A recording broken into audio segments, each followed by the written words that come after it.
Bueno, habíamos quedado entonces de que ya habíamos calculado el área del intercambiador, el área que necesitamos para intercambiar el total del calor que van a intercambiar las corrientes. Sabiendo el área y sabiendo el diámetro del tubo, estamos hablando de que el área, recuerden, siempre hablamos del área externa del tubo interno. Entonces, teniendo el diámetro de digamos, el diámetro externo del tubo interno, puedo saber cuál es la longitud total que necesito de tubo. ¿Bien? Entonces, sabiendo la longitud total que necesito de tubo y definiendo la longitud que va a tener cada tubo, puedo saber cuál va a ser el número de tubos que necesito. Ahora bien, la longitud de tubo que estaba planteada al inicio y que está planteada en el PDF que tienen es de 7 metros. Cuestionemos esta longitud. ¿Por qué? Por dos motivos. El primero de ellos, porque yo les había comentado que se diseña hasta 6 metros, porque más de 6 metros corremos el riesgo del pandeo del tubo interno, que hace que se deforme el ánulo, el área que hay en el ánulo, y hasta que se pueda pinchar el tubo. Entonces, y por otro lado, si ponemos una longitud de 7 metros y el espacio que tenemos disponible es de 7 metros, ¿cómo vamos a hacer para poder manipular ese intercambiador? Si necesitamos sacar un conector, poner un conector para limpiar, para cambiarlo, para lo que fuese, ¿sí? Entonces, poner exactamente la misma longitud sería inapropiado, ¿sí? Entonces, longitud de 7 metros, en ese caso yo no la pondría, pondría una longitud de 6 metros, por ejemplo, en el tubo.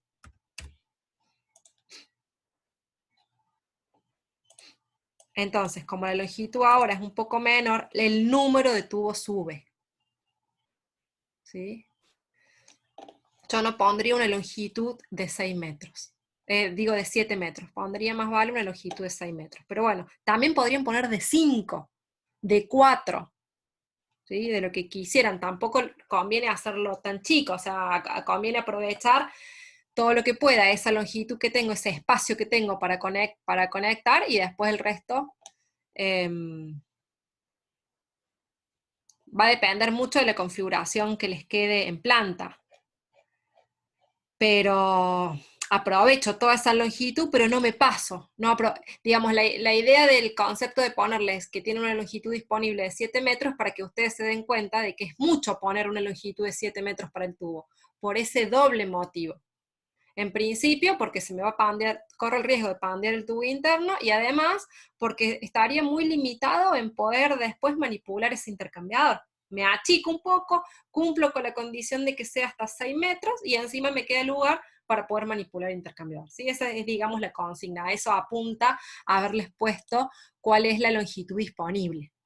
Entonces, lo seteo yo también. Alguien me preguntaba cómo elijo la longitud del tubo. La elijo yo. Y lo que me termina dando este cálculo es cuántos tubos voy a tener. ¿Voy a tener 4,5? No, o voy a tener 4 o voy a tener 5, ¿no? Eso está claro. En este caso tendré 5 seguramente, y va a cambiar un poquito el delta P. Puedo incluso iterar, como en todo, ¿no? Puedo iterar.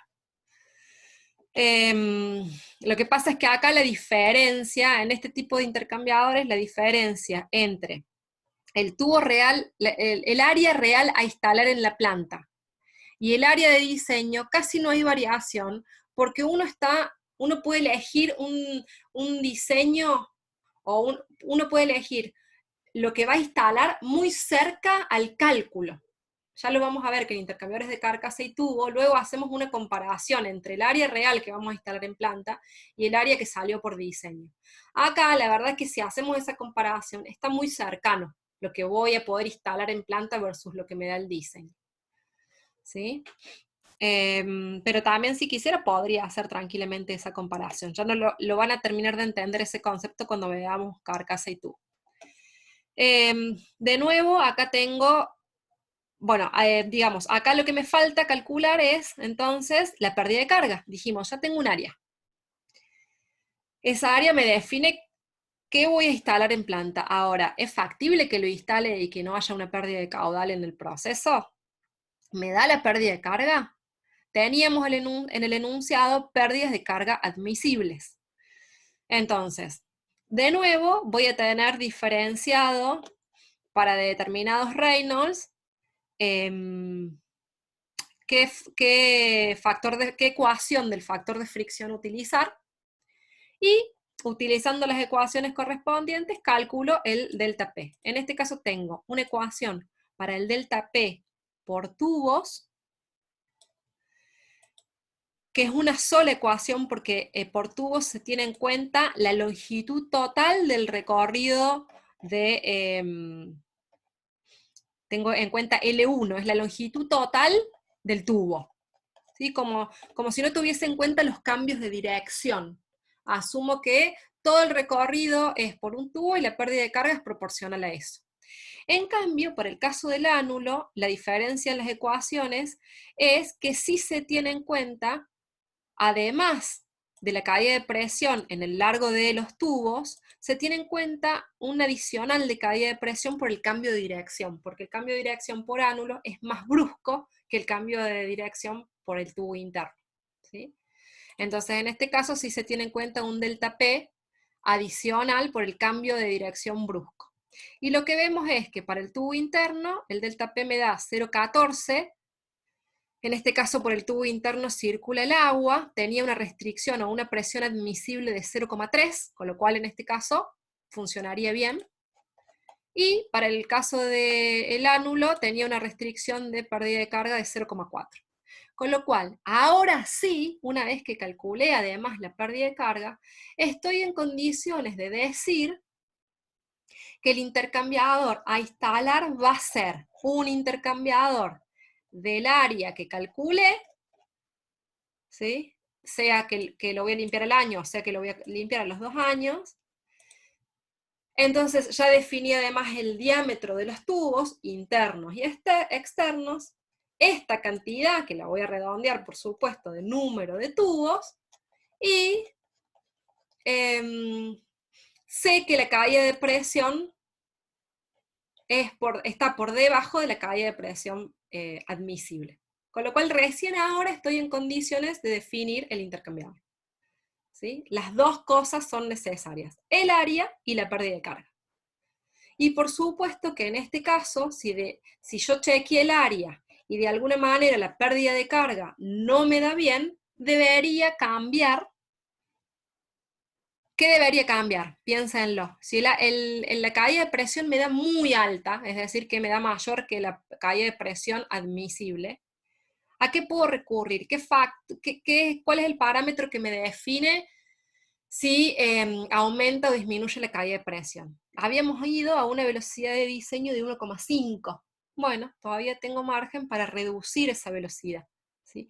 Me iría a un Reynolds más bajo, la pérdida de carga va a aumentar, me iría a un Reynolds más bajo, la pérdida de carga va a disminuir, la transferencia de calor también va a disminuir, es decir, el coeficiente va a disminuir, seguramente voy a necesitar un poquito más de área, pero voy a poder poner en caja la caída de presión, ¿sí? ¿Se entiende? Entonces, recuerden que caída de presión y transferencia de calor son opuestos, o sea, uno va en detrimento del otro, pero que ambos tienen que cumplirse para que un diseño esté bien, para que un diseño sea aceptable, ¿sí?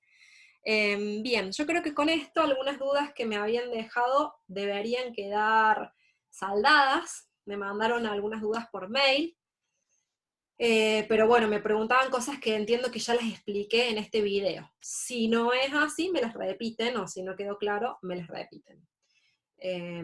Me falta además, no quería seguir cargándoles ejercicios de doble tubo sin haber podido darles esta explicación. Entonces ahora sí estoy en condiciones de subirle algún ejercicio más de doble tubo, ¿sí? La idea, si les subo algún ejercicio más, es que ustedes hagan lo repitan, lo hagan ustedes en la computadora, entiendan cómo es el cálculo y recién ahí intenten hacer algún ejercicio adicional, ¿sí? Después de esto, o sea, les termino de cargar algún ejercicio adicional de doble tubo, este video, y lo siguiente es, voy a arrancar ya con el teórico de carcasa y tubo, y después con algún práctico. Así que por ahora, en este video terminamos.